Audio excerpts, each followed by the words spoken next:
Hello guys, welcome back to the channel. In this tutorial I'm going to show you how you can remove all transitions you have applied on all your clips in Capcut.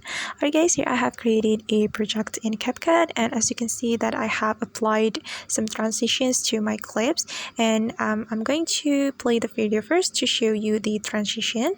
So this is the transitions I have applied, and if you want to remove all transition, we can click on any transition.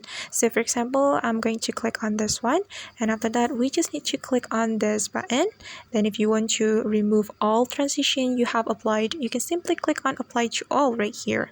Then after that we just need to click on this check mark button, and as you can see guys that the transitions have been removed from our clips, and that's how we can remove all transition we have applied on clips in CapCut.